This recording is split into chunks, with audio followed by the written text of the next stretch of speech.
Myself, Sunita Maurya. I'm working with National Informatics Centers in Application Security Group. My prime job assigned to me is to handling the vulnerability assessment of the web applications. All the applications which are going to the host in the Nectar data center, they have to go through the vulnerability assessment test that is handled by my group.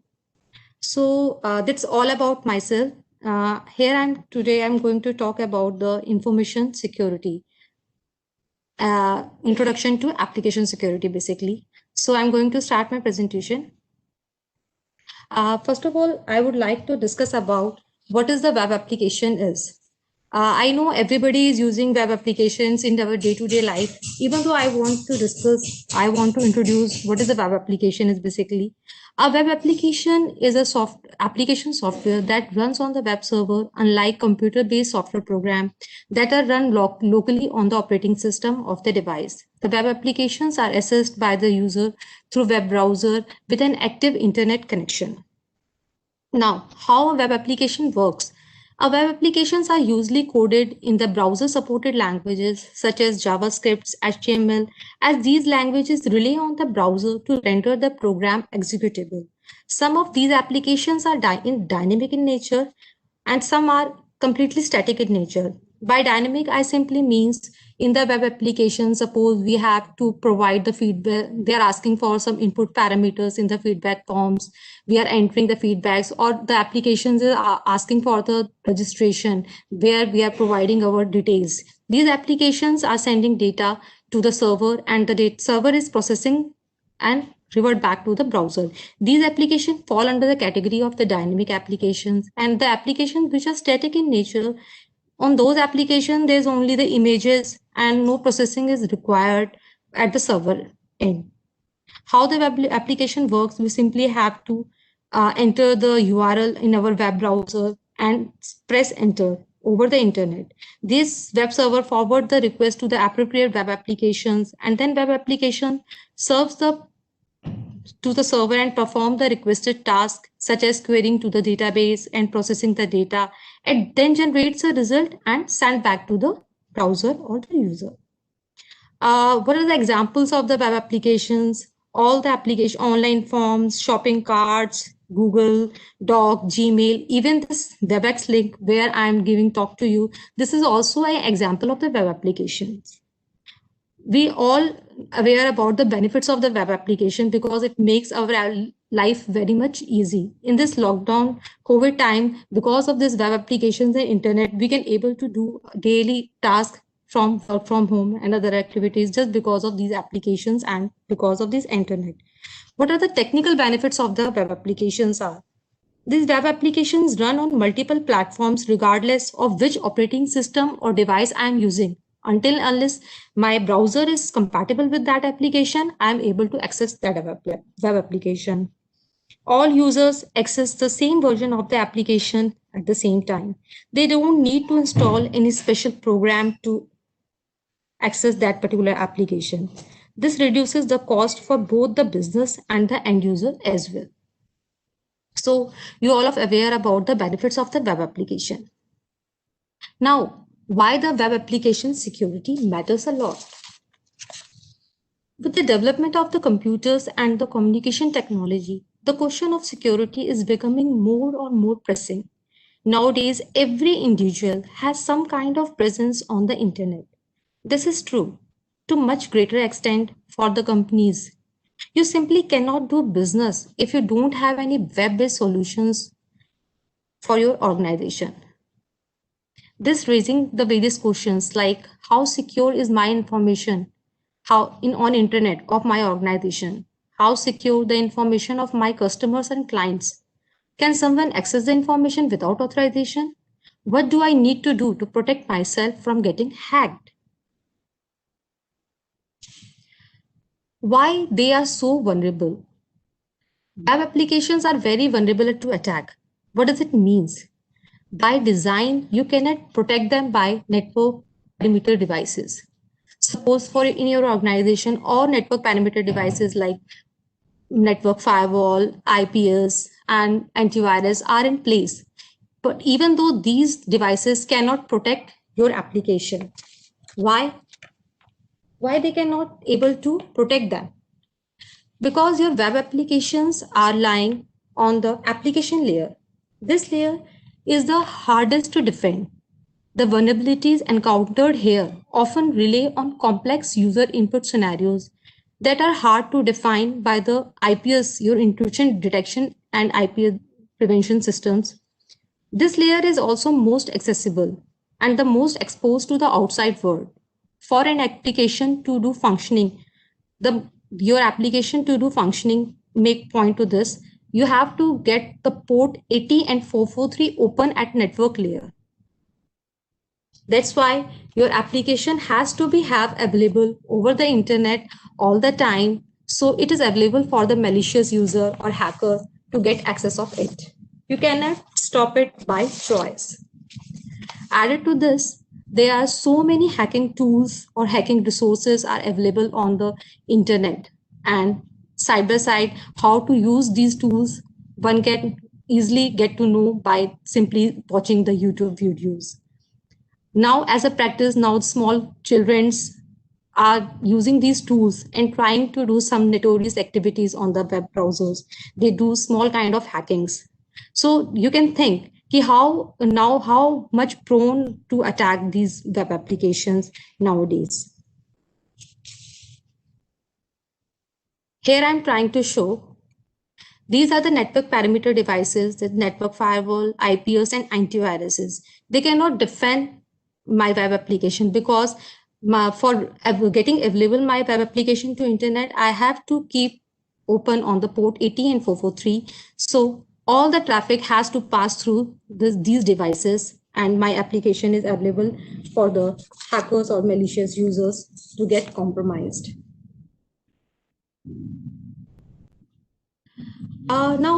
What are the root cause? Why these in previous slide I have shown they are vulnerable to attack, but are they really vulnerable? Yeah, most of our web applications are very vulnerable. What is the root cause of so much insecure applications which are lying up? Because the primary reason is the insecure design.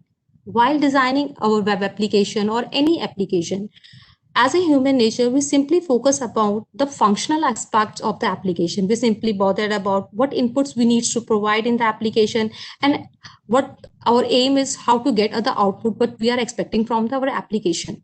We least bother about the secure coding practices. Our developers are not being trained about how to do the secure coding. We simply bothered about the functional aspects. Uh, you have to be think about most of the vulnerabilities are happens in the web application. Out of them, 70% are problems are due to the improper input validation. Just think about that. If our developers are learned about the good code, secure code practicing, the 70% of vulnerabilities are mitigated on the spot. There are no policies and guidelines in place for building the security in software development lifecycle. Legacy application. There are n number of legacy applications means the applications which are outdated, which are of no use. There are n number of applications are even running nowadays.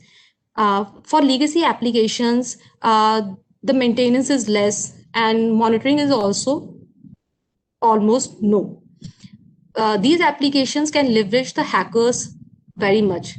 One can get into this application by entering or hacking this application. One can get the access of entire network of your organization. So you can think how difficult these applications, how critical these application or how vulnerable these application and how much your organization get compromised because of presence of these applications.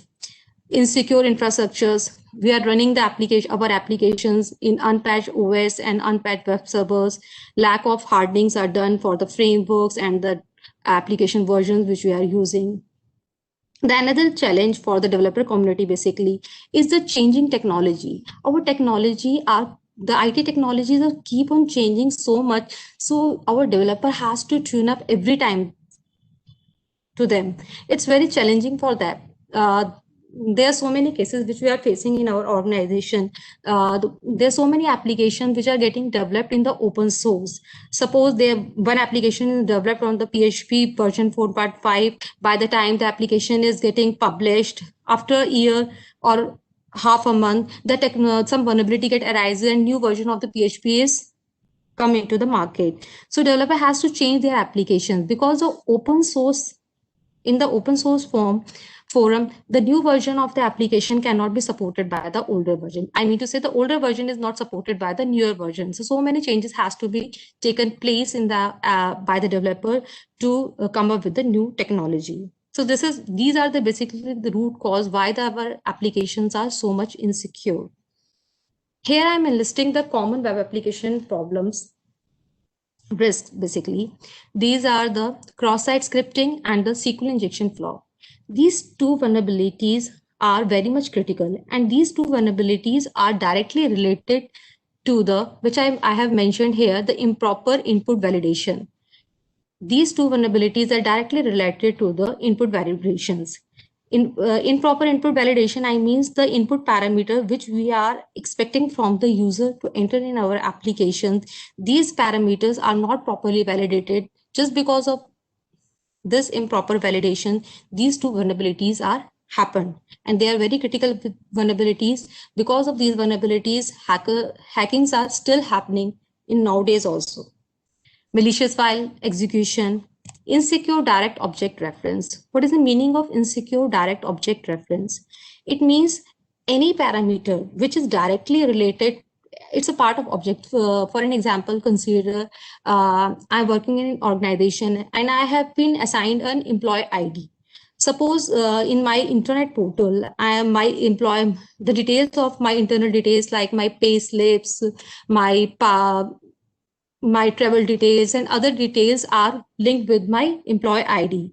And by simply changing the employee ID, one can able to get the details of other employee.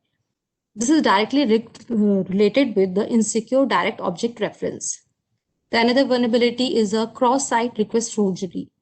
This vulnerability is related with the session ID. The session ID is of the same application are being shared by the different tab of the same browsers.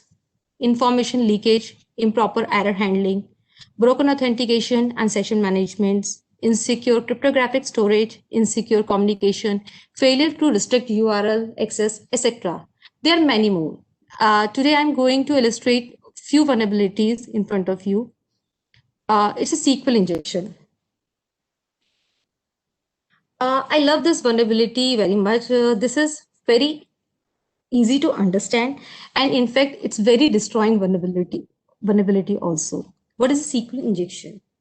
What is a SQL query? First of all, I would like to explain structured query language.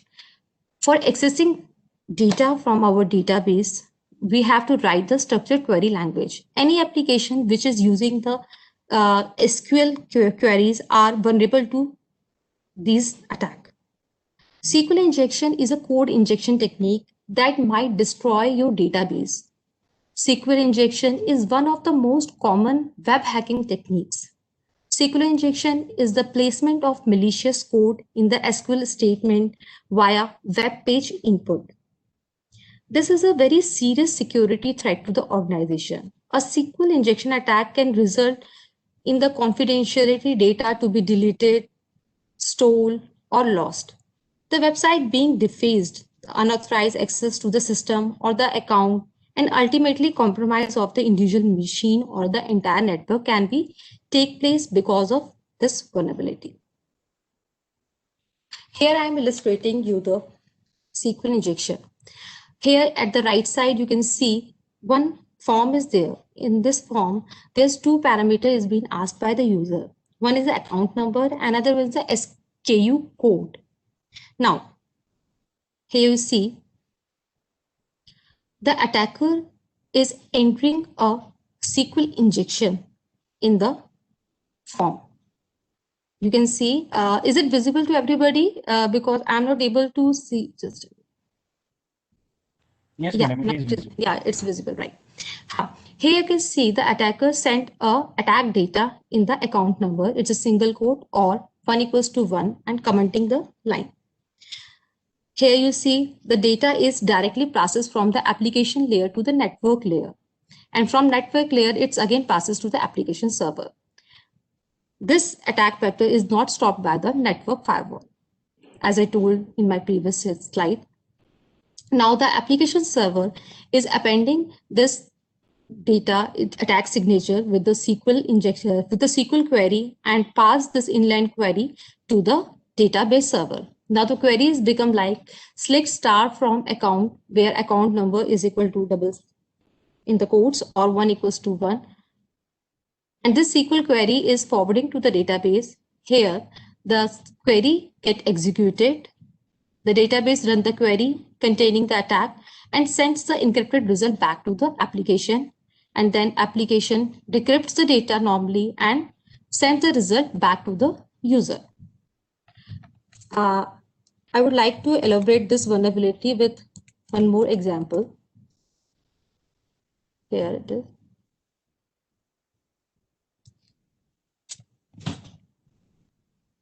Here you can see these are the tables in my database. I'm using the customer table. I'm writing a SQL statement here, select star from the customers. If I run, what is the meaning of the statement is select star from customer, it will enlist me entire rows of my table. I'm running this statement and here you can see what I'm getting. This giving me the number of records. It's showing me there's 91 records in my table. Suppose I'm changing it. I'm where customer ID is equal to 1 or you can say 2. Now if I'm running it, what will it will give me? It will return me only one record. It will give me the detail of the customer whose ID is 2. Sorry, whose ID is 2.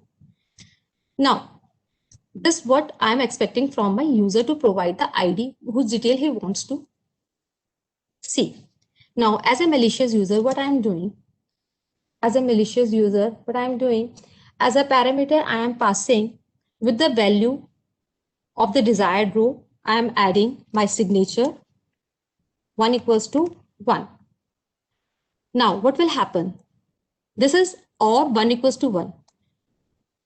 This condition always hold and therefore for each row in the table, the whole condition shall be true and it will return me the all rows from the table.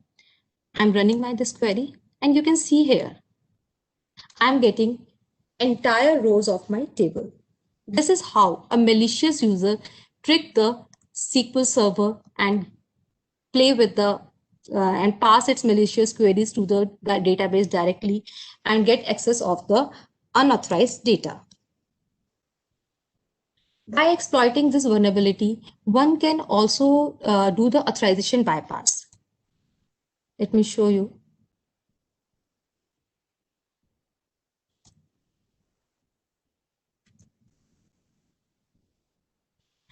This is a normal application in which user has to enter their username and password. I'm showing you its normal flow. I'm simply entering the username and password and I'm getting the first page. Now I'm logging out from my application and I'm trying to show how I'm doing the authentication bypass. For doing it, first I have to do the interception of this application. I'm putting one man-in-middle attack by applying burp suit and I'm running it on the port 8080. What this interceptor will do, it will intercept before passing the request from client from my browser to the server. I can see that request in between, man in middle. This proxy will behave like a man in middle, and I can able to play with the information which I'm passing from browser to server. I can able to tweak it. That's what I'm doing it. Here in this application, I'm simply I know the username, but I don't know the password. Here in the password field, I'm simply adding my malicious code, my SQL injection code, and I'm forwarding it to the server.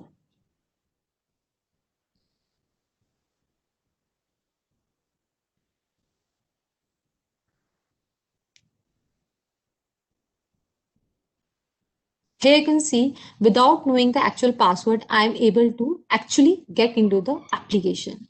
So now you can understand how critical is this SQL injection attack. Now let's move to the another vulnerability. It's a malicious file upload. Sorry, malicious file upload and the malicious file execution. Uh, a unrestricted file upload vulnerability is a vulnerability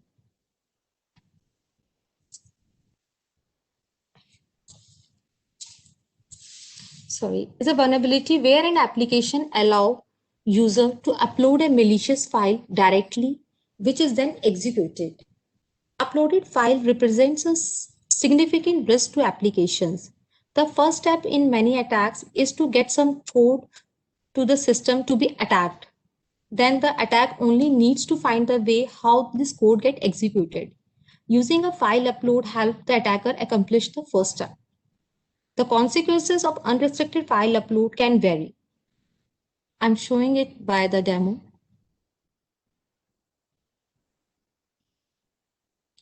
Here I'm using the similar application. I'm logging into the application. In this example, the upload module is available after authentication, but there are so many form registrations, online registration forms are available in which the upload and in the grievance application where users has to, the upload modules are available on the public page. These applications are very vulnerable.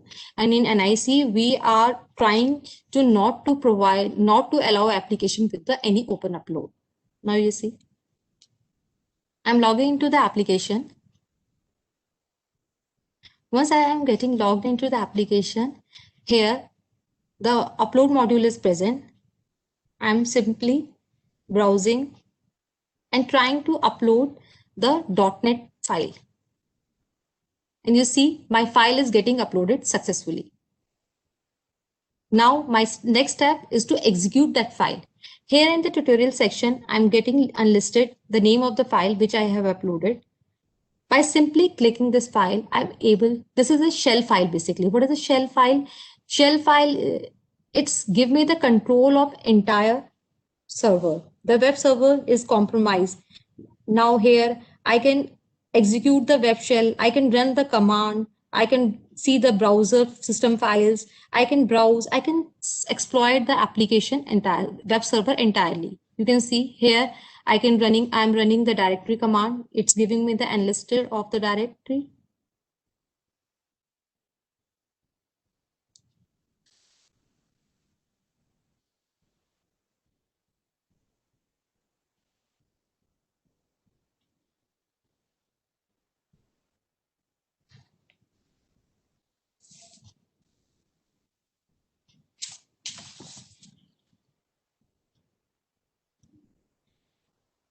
One can able to get the information of the registry also. This clearly shows the entire control of the server I get through this uploading by simply uploading this shell file. Now you can see how dangerous this malicious file upload and execution vulnerability is. This attack can be happen on the server side and at the client side attack also. Server side impact I have shown in the this particular demo. Under the client side attacks, they uploading the malicious file can make the website vulnerable to the client side attack like accesses. Whenever the user is opening the application, it will redirect you to some malicious links or some malicious websites. Now, how to secure our web application? Best practices which needs to follow to secure our web applications. I'm going to tell you a few best practices. First, incorporate OAPS top 10 in application. What is OAPS? OAPS, it's an open web application security program. It contains the most critical web application security vulnerabilities.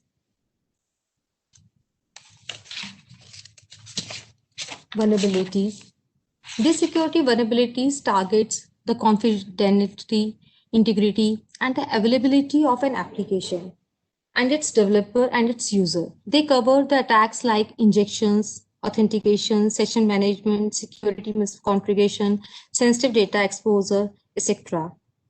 Being aware of them and how they are working, one can able to build a secure code. The another one is an application security audit. Let us assume that you take the OWASP top 10 seriously and your developers have a security mindset. Let's also focus that they self-test regularly to ensure that your applications are not vulnerable to any of the listed vulnerabilities.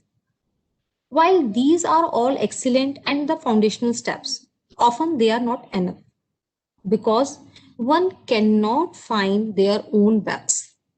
So it is very important to get an independent set of eyes or some third party person who can review your application and identify the bugs. So it is very necessary to get your application security audit from some third party person to make your application some baseline security. Implement the proper login. Now that you have gotten a security audit done, you have a security baseline for your applications and have you in fact refactored your code, which the findings are being given by the security auditors. Now look at the bigger picture.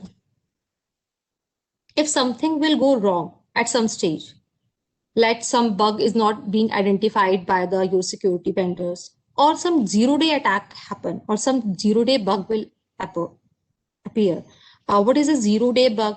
I have told you previously that our technology, IT technologies, keep on changing. Similarly, with the emergence of new technology, some bugs are also zero-day vulnerability means for the attack, no one is know and there's no patch is available for that particular attack. Some zero-day attack is come up and one that will eventually get exploited. Then what will happen? If something happens, so at that stage, you are able to respond as quickly as possible before the situation get out of hand. For that, you need to have proper logging implemented. By having the proper logging is implemented, this will provide you the information about what occurred, what led to the situation in the first place, and what else was going on at that time.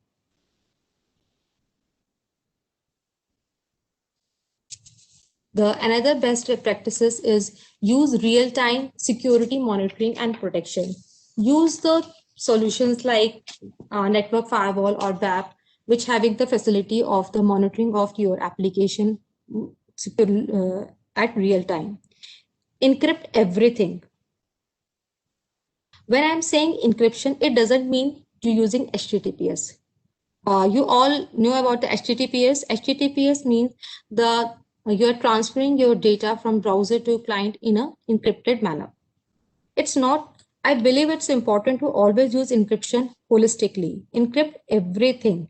HTTPS make next to impossible for man-in-middle attack, which I have shown you. I put the proxy in between. These kind of attacks is not possible if you use the HTTPS for your application. But if someone can get your server, get access to your server, or server get cloned to your database drives, then they can get to know about the information which is stored in your database drives. For that, they can able to access the data. So it is important to make sure the data at rest is also encrypted. For encryption, I simply means the data at rest as well as data is transit, they both need to be get encrypted. Harden everything. Keep your server up to date. Keep your softwares up to date. Stay abreast with the latest vulnerabilities. Always keep updating yourself. Always continue about the new vulnerabilities which keep arising.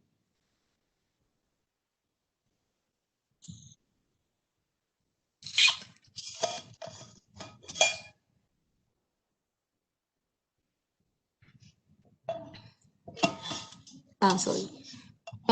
Here in NIC, we are following this structure. In application security, here,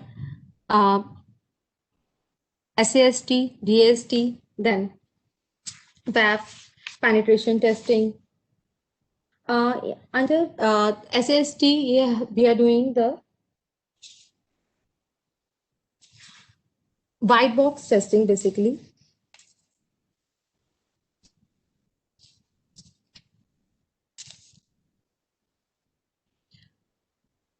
For any application we are going to host in the NIC, they have to be get all these process.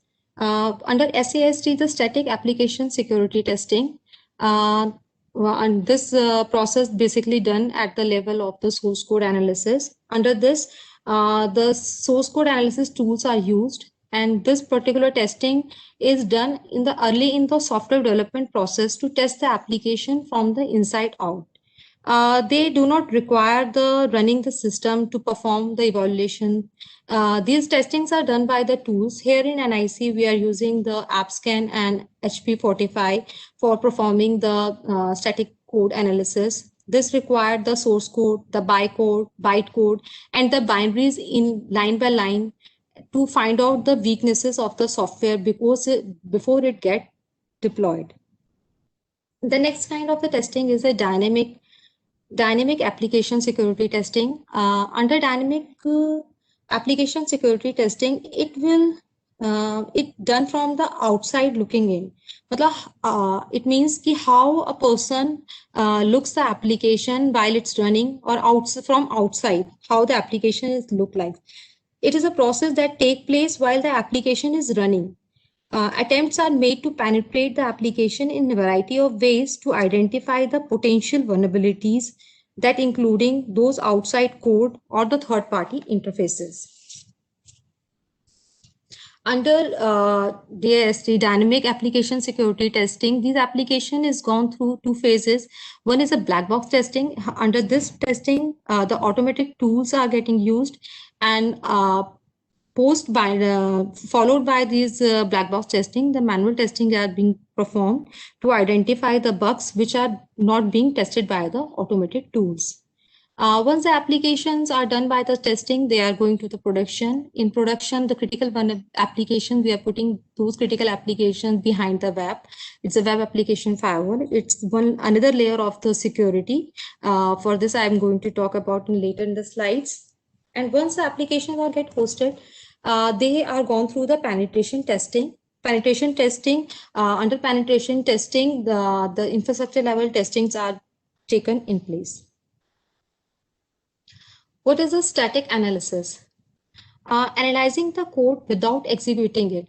Review the code, binary analysis, reverse engineering. It may find the more findings than the testing.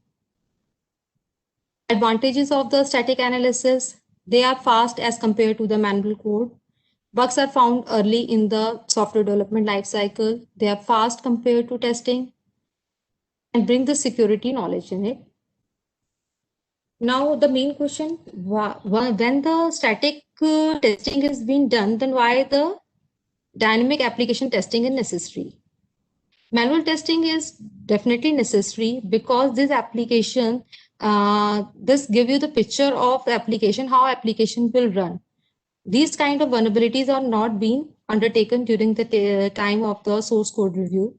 Testing for many application vulnerabilities like session management, broken authentications, for these the manual involvement is required. Now come to the difference between the SAST and the DST approach. This is basically we termed as for the static application security testing, it's also termed as a white box security testing. Here the tester has access to the underlying framework, design, and implementation. The application is tested from the inside out. This type of testing represents the developer. Basically, this type of testings are done by the developers, and they are only able to understand the bugs are reported under this type of testing. The another one is the black box security testing. In this, the tester has a no knowledge of the technology and the framework the application is built on. The application is tested from the outside. This type of the testing is done by, or it's a kind of, you can say it's a hacker approach. Uh, this type of testing requires the source code. It examines the code statically in non-runtime, and this examines the application dynamically in the runtime. This finds the vulnerability earlier in the SDLC. The scan can be executed as soon as the code is demanded, the feature is complete. But this kind of but in DAST, this kind of vulnerability discovered once the application software development is completed. These are less expensive to fix. These are more expensive to fix because now the software development lifecycle has been completed, and after implementation in DAST, we are finding the bugs. So it's more expensive to fix the bugs after the development process is completed. This it detects the XSS, SQL injection, buffer overflow, and this detects the inputs of various test cases and identify the expected output clones to the application. Basically, SAST and DAST are the different testing approach with different benefits. They find different type of vulnerabilities. They are most effective in different phases of the software development lifecycle. SAST should be performed early and often against all file containing the source code. And DST should be performed on the running the application in an environment similar to the production. So best approach is to include both SAST and DST in your application security testing program. Here, the secure software development lifecycle. For having the secure software development lifecycle, you have the secure design, secure coding, secure testing, security reviewing. After all this done, simultaneously the penetration testing is keep on. This is the entire cycle of the secure software testing design lifecycle, development lifecycle. Best practices for secure software development lifecycles are data input validations. Data validation mechanism must be present on the trusted system. Centralized input validation routine should be there. What is the meaning of the centralized input validation routine? It means if your application is having the n number of input form, there should be some centralized way to validate them. Because if some validation routine needs to be get changed, it needs to be get reflected on at one place. User developer has not need to bother about to change the same validation routine at every page. All inputs that can or and will is modified by the malicious user, such as HTTP header, input fields, hidden fields, drop-down list, and other web component must be properly validated. Proper length, check types on all inputs should exist. Data is well formed and contain only known good character. Validation occurs on the server side. First, the proper length and type check an input exists and data is well formed. Always try to use the white box approach for do the data validation. Means suppose you are using any integer parameter in your application. So always try to build this parameter is allowed or accept only the integer. Suppose in the example which I have shown you in the SQL injection attack, here the application is accepting the account number. If the developer has provided the input validation that this parameter will accept only the input fields of that particular length, then it wouldn't be possible for the malicious user to put the string, the SQL string which he embedded in the application. And data validation occurs on the server sides. Most of the time we have seen the data validation, developers do the data validation only on the client side. But what happened if man-in-middle attacks will happen? So one can able to bypass the client-side validation very easily. So to make your application secure, the server-side validations are always required. Golden rule, All external input, no matter what it is examined and validated properly. Secure session management. Create new session and change the value of session after successful authentication. Regenerate the session ID when privileges changes. Disable caching. Set the secure and HTTP only flags on cookies. Remove all attributes and invalidate session on logout. What is the session? Actually, session, our HTTP is a stateless protocol. So, session is getting used by the web servers and web browser by which they identify the which request is being served to the which client or which browser. Here, I mentioned the create a new session and change the session value after successful authentication. It means before authentication, the value of the session which is being assigned to the particular client, that should get changed after they are authorized. After providing the username and password, the value of the session must get changed. Otherwise, your application is vulnerable to the session management. I'm giving you the scenario, the application session timeout, if not set properly, suppose a user is using the public computer to access an application. Instead of selecting logout, the user simply closes the browser tab and walk away. Then what would happen? An attacker uses the same browser after an hour and they find still the same application is available and it's authenticated. So always make sure that after your application, while getting the logout, your application remove or invalidate all sessions. Sensitive data exposure. Always never use the HTTP request, always use the HTTPS request. Directory and the file accessible should not be accessible over the URL. Passwords and other sensitive data should not be in the plain text. Use of old and outdated algorithms or weak encryptions to protect the sensitive information. Never use the outdated. Here, when some unexpected data is submitting to the application, the server error is generated and which is not handled properly. Because of this, here it's showing you the information about on which Apache version your application is running, and they are using the OpenSSL and the PHP of which version. This will expose your sensitive data to the malicious user, and it can lead to the further attacks. Sensitive data, how to prevent the sensitive data?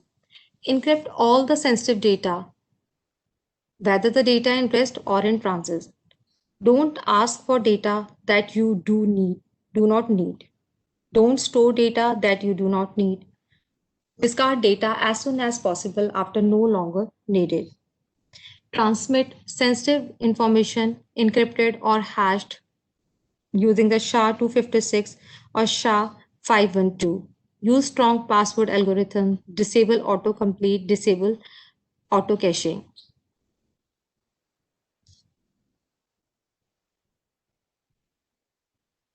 Vulnerable known component. It could be anything like operating system, application server, DBMS, third-party libraries, runtime environment. Vulnerabilities could be any of them by their nested dependencies. Why the vulnerable known component is so critical? Because while it is easy to find already written exploit for many known vulnerabilities and other vulnerabilities required to concentrate or effort developer for writing a custom exploitation. How to fix this? Remove unused dependencies, unnecessary features, component files, and documentation. Use components from the official source over the secure links. Always prefer the signed packages to reduce the chance of including and modifying the malicious components. Monitor for libraries and components that are unmaintained or do not create security patches for older versions.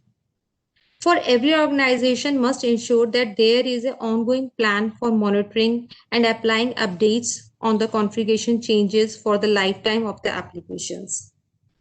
Always keep monitoring the sources like CVE, NVIDIA for the vulnerability in the for knowing the vulnerabilities of the components are which are being used by the applications. What is a CV? It's a common vulnerability exposures, CV ID numbers. They list the publicly disclose the computer security flaws. When someone refer to the CV, they mean the security flaws that been assigned to the CV ID number. I have shown you how critical is a file upload vulnerability, how to mitigate this vulnerability, restrict the uploading of any file that may be interpreted by the web server, turn off the execution privileges on the file upload directories, validate uploaded files, file name, extensions, file size, content type, limit the type of the files that can be uploaded, scan user uploaded file for the viruses and malware, never send the absolute file path to the client. Uh, Insufficient logging and monitoring. Which events need to be logged? The events which needs to be logged, the input validation failures, output validation failures, authentication success failure, authorization failures, session management failures, and ensure high value transaction have the audit trail and the integrity control to prevent tampering or deleting such as appended only, and ensure all logs generated in the format that can be easily consumed by the central log management system. What data not to be logged? Sometimes we are logging the data, but the data which are logging, this can be exploitable. Suppose we are logging the some personal detail or the password values of the users. So those who have the access of the logs, they can exploit that data. So we should ensure that the data which can be which are need to be excluded before under logging.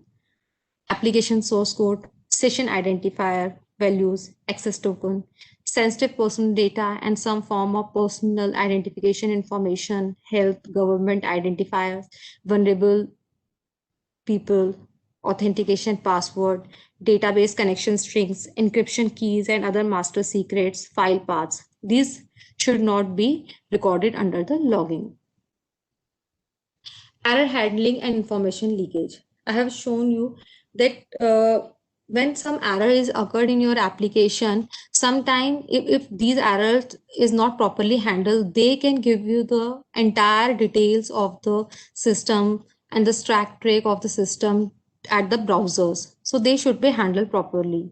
For handling the information leakage because of the error, that can for handling those, all methods and function calls that returns a value have the proper error handling and error value checking. Exceptions and error conditions are properly handled. No system error should be returned to the users. The application fails in secure manner.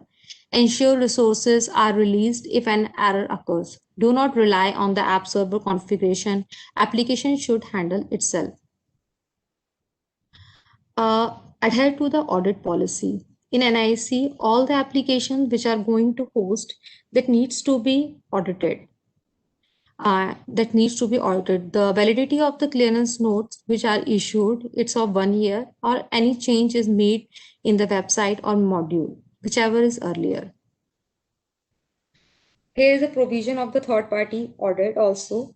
Most of the applications are done by the in-house audit, but third-party developed applications can be audited by the certain empaneled vendors. The list of the certain empaneled vendors is available on the certain websites. Subsequently, the scanned copy of the certificate and report should be made available to the division for getting the application cleared. In in-house audit, we are following the white box testing, black box testing, and the later certification. The detail about all this I have shown in the previous slides. Under white box testing, the code is being provided by the user. In fact, the developer can take the license, or we have the ID integrated and licenses also with it. Us, the if the ministries want, they can take the ID license from our group, and their developer, during the time of developing their application, they can run the tool and identify the bug and patch the code at the same time. Roadblocks we found in the SA scanning. Once the application is submitted for audit, even though the developer has done the run the source code by their own, we will do the cross verification. But the roadblock we find in the SA scanning, sometimes the folder size in which the application is provided, it's very large because it contains the images and PDF. Then we are asking them to remove, and the source code they have provided, we are not able to build it properly. This generate the runtime errors, compilation errors, sorry. The dependency of the dependent component like jar and DLL files are not provided with the source code.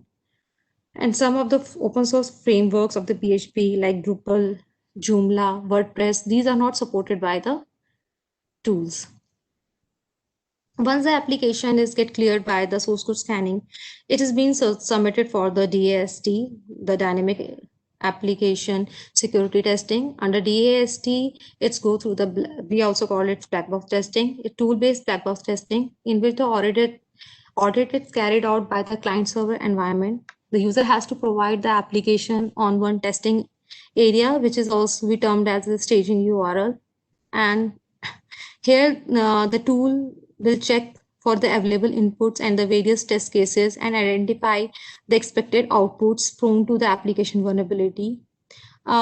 This type of testing help to identify the common vulnerabilities like validations, improper session, broken authentication, access control, email pattern, etc.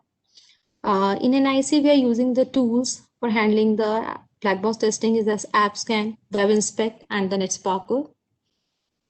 The roadblocks which we are finding while performing these scan, the applications is not provided by the user on the staging area on time. The applications are not accessible to the audit team. The login credentials are not provided or not working. The features of the application like CAPTCHA, account logout are not disabled. For running the tool, at the runtime, the features like CAPTCHA, account lock, if SMS facility is there, that these all needs to be disabled before running the scans. The application is being submitted for audit without testing application for functionality bugs. Sometime while running the application, testing the application, we found the application is not fully functional. We're not able to get into the another page of the application because of some bugs, functionality bugs. Similarly, as I told you, for the source code analysis, we have the developer license version. Similarly, for the AppScan, for the black box testing also, then NIC is having the enterprise AppScan. For that, the credentials are being shared with the respective ministries. If the developer wants to run the scan for their application by their own, they can use those credentials and they can run their scan by their own.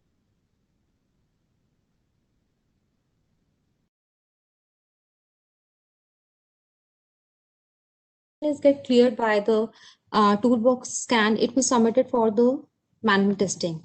Now, question once, why manual testing is necessary when the black box testing is done? Definitely, the testing of many application, it will test the many application vulnerabilities like session management, broken authentication, access control, need manual intervention for getting the accurate result. Once under manual testing, the web application is free from all known application vulnerabilities which lead to the OAuth standards. For that, the manual testers using the proxy tools for checking and validating the each entry points. Roadblocks find during the manual testing is email and SMS features are not working. We are asking users, developers to disable the email and SMS features and CAPTCHA during the time of tool-based scan, but they need to be get enabled once the application is submitted for the manual testing. This is a major roadblock we found. The content of the application for audit is not freezed. Even during the time of the audit, we found that new modules are getting added and, and modified pages and new modules are getting added. This adds a roadblock in auditing. Content of the staging URL is not being updated, keep on updating during the time of audit. Applications are submitted for next level of audit without properly patching. The vulnerabilities which we are reporting to the user, they are not patching those vulnerability and they simply send us back for cross checking.